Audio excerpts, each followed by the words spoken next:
Bien-aimés dans le Seigneur, Shalom.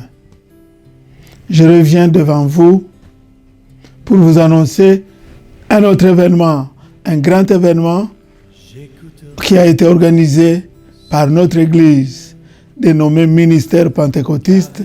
Lève-toi pour ta mission, en sigle MIPLEM. Cet événement, en fait, c'est un séminaire organisé par l'Église à travers le département des mamans pour clôturer le mois de mars, dédié de façon mondiale à la femme. Cet événement intervient après le premier que nous avions eu tous à vivre au mois de janvier, qui était dénommé Rehoboth, c'est-à-dire maintenant l'Éternel nous a élargis et nous prospérerons dans ce pays. Mais le thème de ce mois de mars, nous l'avons intitulé avec le département des mamans, l'hymne de victoire entonné par Myriam. Le monde l'a célébré à sa manière, mais chez nous à l'église, nous l'avons célébré d'une autre manière pour exprimer notre reconnaissance envers l'Éternel. Ce séminaire de 3 jours, il a été préparé par 3 grandes dames. La première dame, c'est Maman Diaconesse Didi Mouika, qui est la présidente du département des mamans, ou le département des activités féminines de notre église. La deuxième grande dame, c'est Maman Pasteur Henriette Kitenge, l'épouse du révérend pasteur Baudouin Kitenge, représentant légal et pasteur responsable de l'église ou de l'assemblée mère de MIPLEM. Nous n'avons pas voulu organiser cet événement seul. Nous avons associé une autre grande dame, la femme du pasteur Clément Senda, Jason Clément Senda. Elle, c'est Adèle Senda. À présent, je vais introduire la dame qui va démarrer ce séminaire dénommé, comme je l'ai dit tantôt, l'hymne de victoire, entonné par Myriam après la traversée de la mer Rouge. Le livre mère, ou le livre de référence, c'est au fait le livre d'Exode, à son chapitre 15.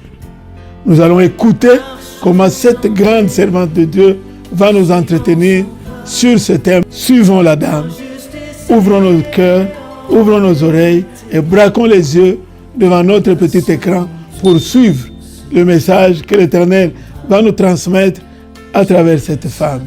Que Dieu nous bénisse tous.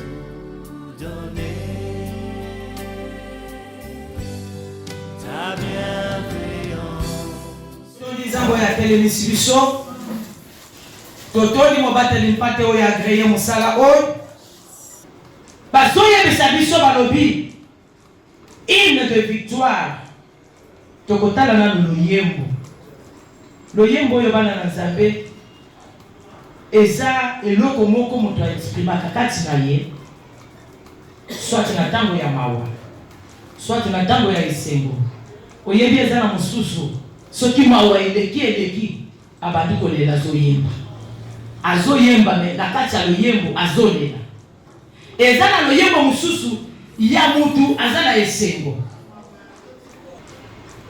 eza na loyembo mususu ya mutu bakabeli ata eloko asepeli eza na loyembo mususu ya mutu akanisi mutu okoki kozaloza ata na loyembo moko ya mutu oyo ayemba mukolo mususu atanzelenzelo bande nayebi frère moko lokola mami misamu na biso ayembaka yawe kanisanga soki nde nini obandi koyemba mpona nini okanisi misamu mpona ngonga wana mayele ya misamu eyebi yo okanisi obandi koyembela ye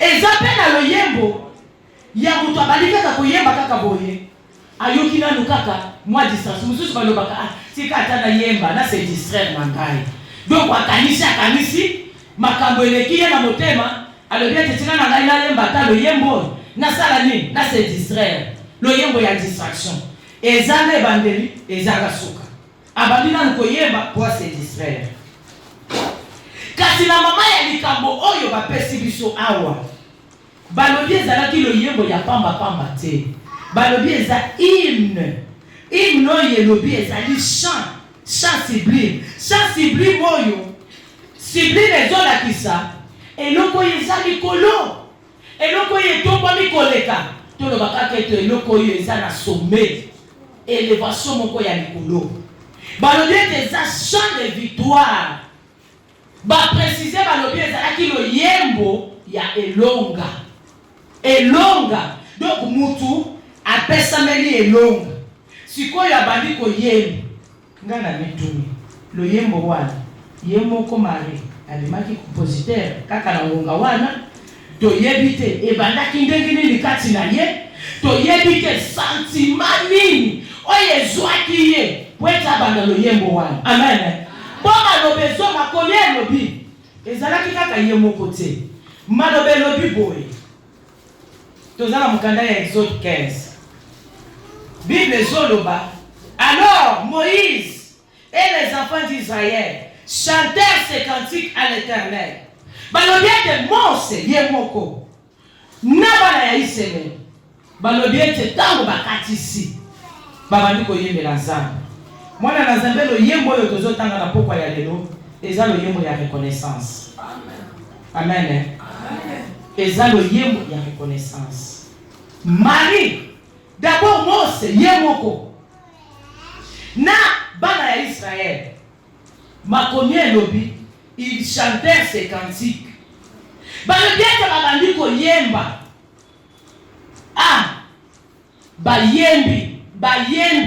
bayembi ndenge makomi elobi mais ekomi na moma ya mwana mwasi oyo oyebi na ntango ya kala makomi ezoloba babandaki koconsidere mwana mwasi te ezala na kati ya Israël mwana mwasi azalaki considéré te mais mukolo wana cette femme batiki ye na kati ya Bible mpona nini asalaki eloko moko ezalaki extraordinaire donc amarkaki présence na ye amarkaki présence ya mwasi malgré bisika nyonso balekaki babandaki kotanga mwasi te mais mukolo wana nayebi ete mwasi oyo ayembaki na bonzoto te azalaki anime na molimo moko ya mosusu po ete bisika babosanaki mwasi ye aye koreveille mémoire yake mwasi azali atikali mpe na kati ya Bible.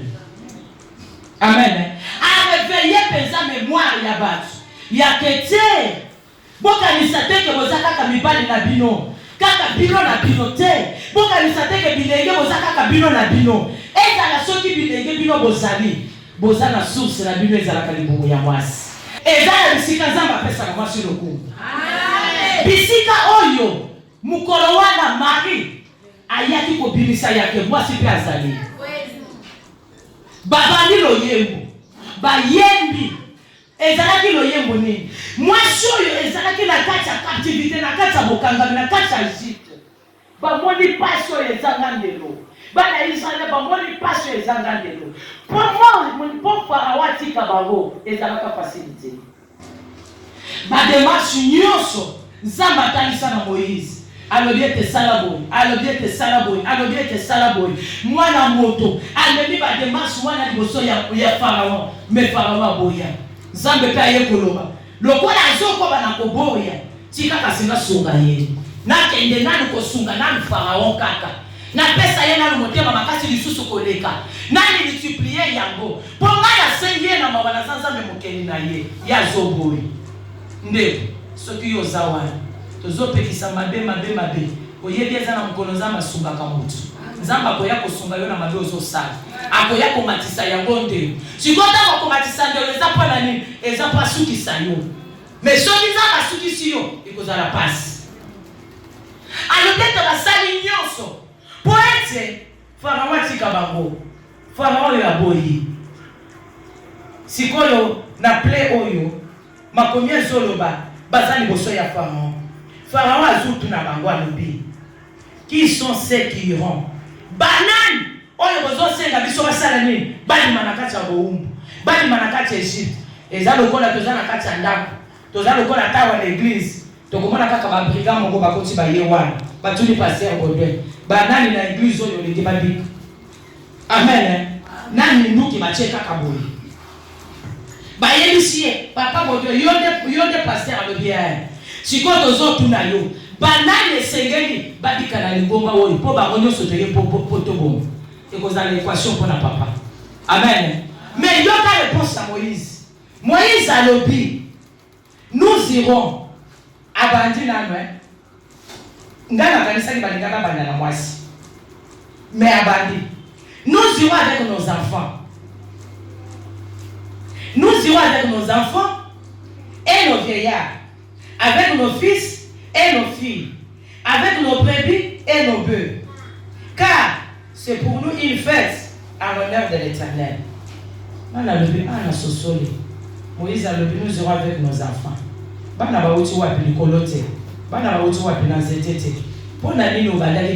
irons d'abord avec nos femmes, nos enfants et nos vieillards à sauter dans le moissifant. Ce qui n'a pas revendiqué. Mais Marie a dit qu'on revendiquait la soupe. Moïse, nous irons avec nos femmes, avec nos enfants, avec nos vieillards. Pas vieillards, on a maman botaniso. Boni yoke ko sauter maman obandika kana bana bosi lekate. Na bonga wana soki ngana zala. Atuka na linga kina revendiquer. Na ye bisamose ke bano yo zoni ngome mabango bazana source na bakweza la kili bomo na ngai. Siko yo ni ngana tika na Egypte. Na kufa wezo yo ni makaka na bana.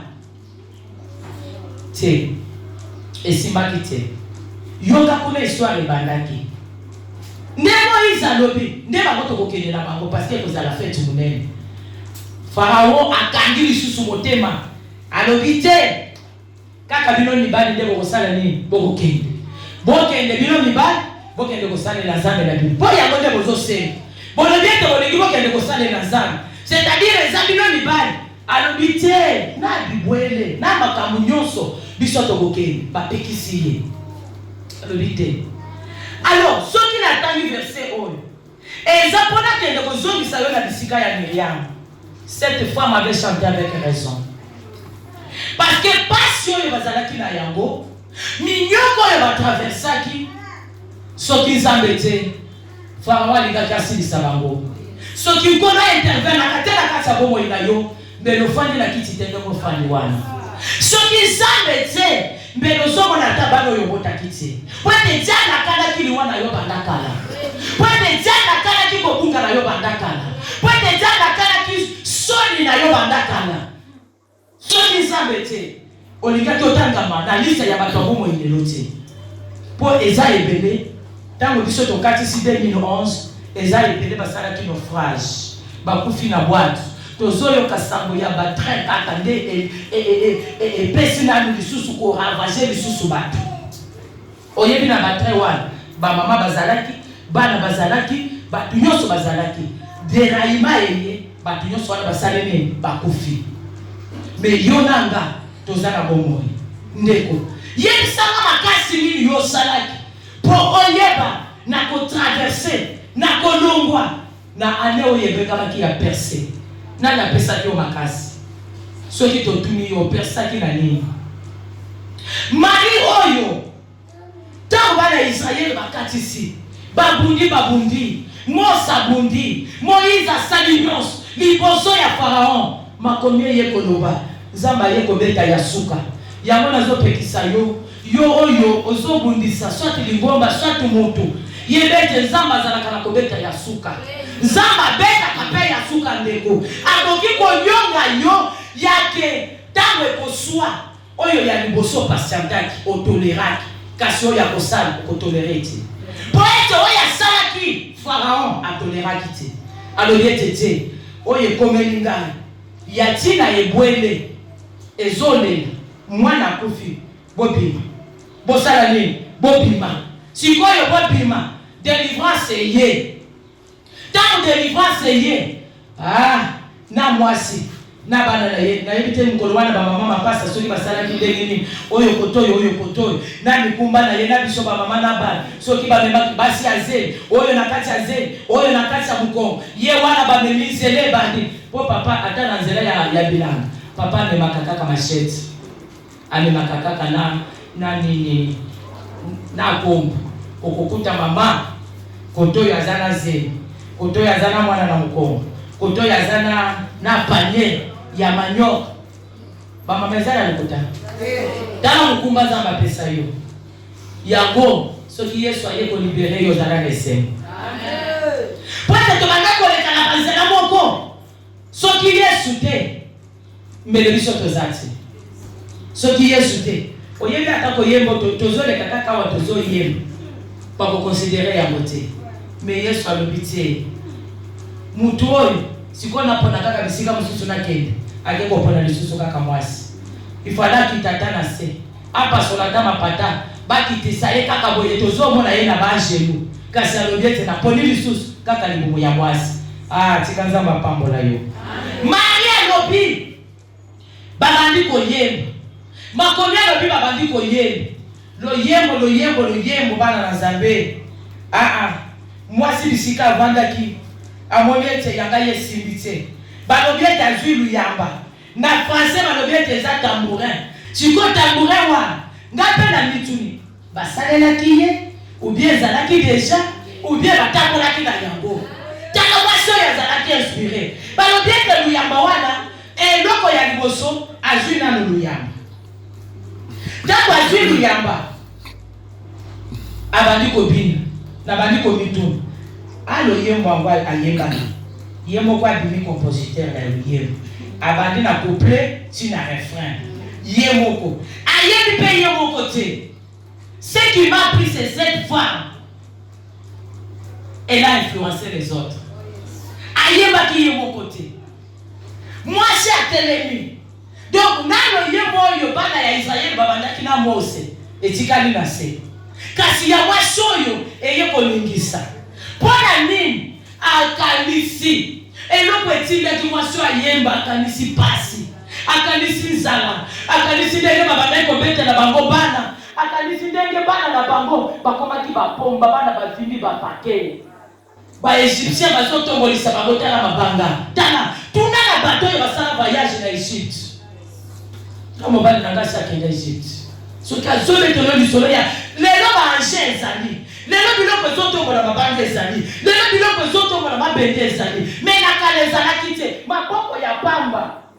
Tala kabakata ya libanga lokola ta oyo kutu eza moke. Batombola bakende komatisa kuna na sommet babandaki kotombola ndenge nini. Mwana mwasi akanisi pasi. Akanisi. Le ndenge azomona ndenge bazobetela ye mobali. Batie mobali wana na se. Babeti fimu na mukongo. Babeti pe fimu na simu. Babeti fimu na libumu. Azomona. Mwana na Yesu ki asakolaki. Azomona lolenge bazotombolisa ye yemoko soki ti sac de ciment. Tombona tokende na yango. Cette femme akanisi pasi ya Égypte. Ayemba ki pamba te. Akanisi pasi ya Égypte. Tant bakoma ki la traversée. Cette femme a reconnu la grandeur de Dieu. Amen. Cette femme a reconnu la grandeur de Dieu. Maman, ndeko, na ndeko zotambola, il faut que vous ayez la reconnaissance. Amen. Reconnais quand même la grandeur de Dieu dans ta vie. Pour ezana mwana moko, mukolo yo bimina libumu ya mama oleli nene. Ezana moko pe abima ki pe akofi. Mais ezana sali yake, china lelo, au mona pena suki ya pembe bandiko bimana mutu na yo. Ezo senga mwana na nzambe ya timeli Yesu azala na kati ya reconnaissance. Amen. Et l'autre etinga ki Maria yemba, c'était la reconnaissance. Akanisi na lupas. Est-ce que za na mwasi moko? Oyo zamba longola na pasi azana esika oyo. Kanisa na natalo lengo badai ko bota bana na yo. Kanisa na natalo lenge pozo atali bana ngozala yango. Pombo tata mwana wana ozotala atale lo azoto sayote. Ata de lo somo na yo lokola soki ndenge nini kanisa bisika nzamba longola yo.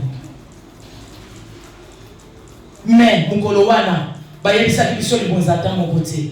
Cette femme azwaki kaka makanisi yake nzambo oyo na pesa ye nini. Mibali bazali bien sûr babosali biso. Baboyi na kotanga biso na liste. Mais tika ete masanzo le biso tokopesa nzambe tokotika kombo na kati ya buku esanzu. Amen. Madati kakombo na kati ya buku esanzu. Likolo ya masanzo ni atiki kombo na kati ya buku esanzu. Tika tana bisika yo leka. Ata na kati ya famille kombo na betika. Amen. Ndeko sana mutu oyo ozozala mutu oyo oza rempli. Et puis le yembo, ezalaki le yembo ordinaire, c'était une chanson remplie de l'Esprit Saint, conduit par l'Esprit Saint. Ezalaki ya bozoto te. Parce que soki otangi kaka maloba wana, ayebisi bango nini? Marie répondait aux enfants d'Israël, chantez à l'Éternel, car il a fait éclater sa gloire. Zambe atalisi kembo na ye. Tozalaki bakangami. Tobandaki kolala na vimbu. Tozomana ndenge mibali bazolongola bango na bilamba. Felo oyo anokolaki biso na lolenge nyonso. Mama kanisa 2021. Kanisa combien de tours obetaki na hôpital. Kanisa makambo elekaki na kati ya ndako na yo. Kanisa lolenge kani. Tokendaki nga na yo. Okunda baninga. Kanisa nami. Ava oyemba. Na kososola likambo. Cette femme n'a pas chanté pour rien. Amiko tisi na mosindo. Akanisi pasi na ye. Na ndenge bataka ki bangote. Alobi te. Ngai na kotika kombo ya mwasi na kati ya boko essence. Poto koyembela nzambe. Maria bandilo yembo. Azilu yamba na ye. Bible lobi. Na ye kotele. Basi mususu pe batani. Bana ezaka basi mususu pe batani. Eske nazela wana bana bazangaki? Na bana batele. Na papa wana nataki kazanga ya tele makila. Ye pa tele. Ba monyoso babandi. Ikolo ya mwasi. Apesi zambe lokumu. Alobi papa, soki ozalaka yote. Ndele bakunda na biso nyonso etikala na kati ya Egypte. Melelo watobiki. Tika mwasi moko yo zamba bikisi na ndako na ya pesa zambe lokumu. Obiki pona zambe. Obiki pona zambe. Na makasi na yote. Pour qu'on voit cette femme a reconnu la grandeur de Dieu. Il faut savoir reconnaître la grandeur de Dieu dans ta vie. Cause à l'ingratitude. Cause à la komi matisate. Na cause à la bongate. Onga yoyo. Obisoyo. Yonani soki intervention ya zambe te. Yonani soki zamba tele makate. D'abord. Osenga kabakela yo mwasi. Ata mibali yango bino pe osenga kabakela bino mibali. Na mibali na basi. Ozoya pena kati ya libota tala. Ezana mabota mususu soki baba de la mabota tolingaki toba tolingato sala election ya mabota. Nzambe likambo sali ya okomi kaka na libota boyo. Osutuki kaka okomi na libota boyo. Obandi ko bika na bato ango. Ifala cha election liboso na biso. Olingionga na famille wana na ndako ya didi watali na didi mwana lobite papa Nzambe ponelanga mama mususu wana te. Ataipe papa le ate tala nani msengi ponelanga papa mususu sengite. So Nzambe bandiko sala likambo wana na yebete bana bakobota malisusu na mukili yote. Poto zama be makasi. Tozama be. Kasi toso na kamemo bolingo na Nzambe malgré mabe na biso. Malgré mabe oyo biso tozo sala. Na oyo tozo sala na bana. Nzamba lekika ka biso. Nzamba vanda kikimia te. Nzamba ye lisusu na zela ya mwasi. Ye wana na kaza libumu ya Marie. Abotani oyebi ke na Marie pe ayembaga. Marie ayemba. Asosola lobinga inani. Ngai moseka. Na ya kozwa mokonzi na bakonzi. Grâce nini oyo ngai na zui. Ya kozwa mutu lokola oyo na libumu na ngai. Poeta apima mobiki si ya batu. Grâce nini ngai na zui. Cette femme avait aussi chanté. Amen. Na zolinga ke lo yemo yoko yema na 3 jours oyo. Ngako tunayebi 6 ans. 3 jours oyo. Ngako sambela te. Ngako yembela yokaka. Amen. Amen. Na yebisi na butu na bandilu waje na ndako. Lokola jour wana bana bazoseka ngai abanda to yemba kilo yembo oyo ya kano vocal otikali na ngala lobi ya na tikali na mpona zoyo kama loba wana ezo toucher motema na ngai. Na yebisi ye na kosambela te lokola eza mukolo eza pe mikolo ya loyembo oye buka Jericho ngala ko yemba Jericho yetelemeli ngai esala nini ebukana. Tosambeli n'est-ce pas? Tozape na reobot. Lorsqu'on est tozala yango. Pe ba lobitola na 7 le 17. Amen. Mais kasi 3 jours oyo kaka. La kaka na sene na loyembo. Amen. tolala na lelongo na loyembo tosanzola ye nani toyoka na lusango yawe ya sala mwasi oyo ayembi loyembo ya reconnaissance areconnaître bolamu na nzambe. Est-ce que ndenge oyo poza wana bolamu na nzambe eza liboso na yo te? Bolamu na nzambe eza na ndako na yo te? Ozomona bolamu na nzambe ata na mwana na yo azotambola te? Bana ya baninga batuti na bango na mituka me ya yo aza na bomoi. Ozomona bolamu na nzambe te? Mama pasteur nzambe asala yo mama pasteur. Ozomona bolamu na nzambe te? Oyebi ya Charlie tango na mwana kasene nzambe asali yo mama ya mutu lokola oyo. Nzambe aza nzambe bandeko. Eza na biloko olinga te ata motema na yo ko reprocher yo. Okopesa nzambe lokumu. Okotaka kaka boyo fandi. Olobi ete soki yete. C'est pourquoi Marie tango ayembaka asosoli na motema na ye. Oyo torture biso tozwa na Egypte. Oyo torture na zwa na Satan malade etelemi. Moi je me souviens en 2021 mukolo wana mukolo ya 25 na yebite soki ngana bana na katolia kanini na bosani ya le premier kutu na yebite bakende ki wapi balinga bakende monga funa bakende pa bakoko na bamonga na bisoki bokoke bokende. C'est comme si mbabule yaka kopela soki ya nini nazo yebate pona nini elekanga mabe makasi na yebaka teke na linga kaka kati sambula wana pontiabre atelemaki penza nyongi na batekre nyonso kasi nzambe ya mawatikalaki nzambe. Yango nalobaka ntango nyonso botongaka nga te bofingaka nga te soki omoni nazobina ata tengu tikanga na bina mpona yeli oyo nzambe azosala mpona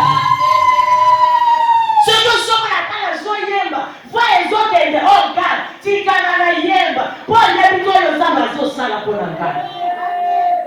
Est-ce que soki topesi ata ngonga mokai ya batémoignage tokozanga batémoignage yawo eza ebele makasi sikoyo na nyonso wana olikoba na koloba moko mie po toexprime yango ata na loyembo po ete Marie aye koexprime elonga baminimise nano bango bazopesa bango ata motuya te alobi zela kaka loyembo oyo nayebi te soki ayebaki na ténor soki ayebaki na voix nini me mwana mwasi aboyi yamba abandi kaka mabina abandi kaka koyembela bamosusu batikale ngai mpe na kotikala te oki ngai ye mpe kuna ngai mpe na kotikala te bana oyo bazalaki kuna balobi botikala tosunga bino na mbunda baoyo mpe bazalaki kuna balobi botika tosunga bino na mikwaso baoyo mpe bazalaki kuna balobi botika tosunga bino na sente babandi koyemba babandi kotalisa ete soki tozali awa po ete nzambe abimisi biso na Egypte yango mwasi moko aloba soki naza na bongo po ete nzambe akweseli ngai bonyani po ete nzambe apesi ngai elonga.